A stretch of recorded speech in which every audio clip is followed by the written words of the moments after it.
যুক্তরাষ্ট্রের সঙ্গে চলমান উত্তেজনার মধ্যে চীনের কাছ থেকে অত্যাধুনিক সুপারসনিক অ্যান্টিশিপ ক্রুজ ক্ষেপণাস্ত্র কেনার চুক্তি করেছে ইরান। রয়টার্স জানিয়েছে, চুক্তির একেবারে কাছাকাছি দুদেশ। সম্ভাব্য এই চুক্তি মধ্যপ্রাচ্যে যুক্তরাষ্ট্র ইরান উত্তেজনাকে আরও তীব্র করে তুলতে পারে।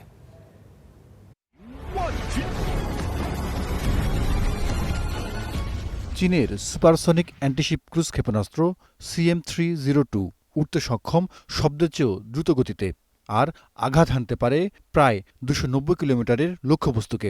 এই অত্যাধুনিক মারণাস্ত্র পাল্টে দিতে পারে যে কোনো যুদ্ধের হিসেব নিকেশ।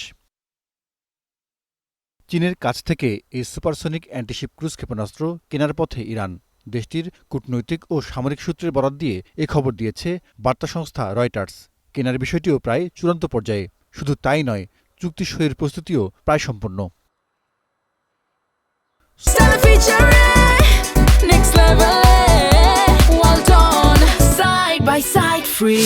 সুপারসনিক অ্যান্টিশিপ ক্রুজ ক্ষেপণাস্ত্রের মালিক হচ্ছে তেহরান।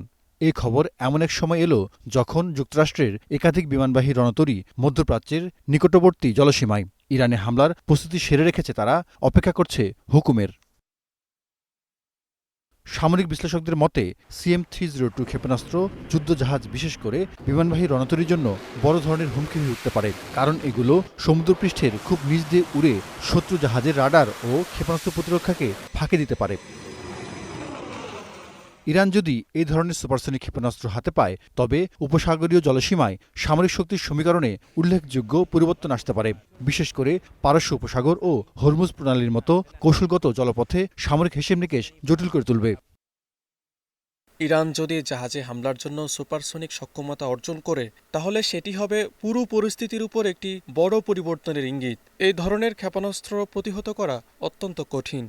চীনের সঙ্গে ক্ষেপণাস্ত্র কেনার আলোচনা শুরু হয় অন্তত 2 বছর আগে। তবে গত জুনে ইসরায়েল ও ইরানের মধ্যে 12 দিনের যুদ্ধের পর তেহরান সমুদ্রপথে প্রতিরোধ শক্তি বাড়াতে আগ্রহী হয়ে ওঠে। এরই মধ্যে আলোচনা চূড়ান্ত পর্যায়ে নিতে চীন সফর করেছেন ইরানের শীর্ষ সামরিক ও সরকারি কর্মকর্তারা। বর্তমানে যুক্তরাষ্ট্র মধ্যপ্রাচ্যে যে সামরিক নৌবহর গড়ে তুলেছে তা সাম্প্রতিক বছরগুলোর মধ্যে অন্যতম। মোতায়েন করা হয়েছে USS জেরাল্ড আর ফোর্ড সহ একাধিক carrier strike group. Zahidur Rahman, Star news.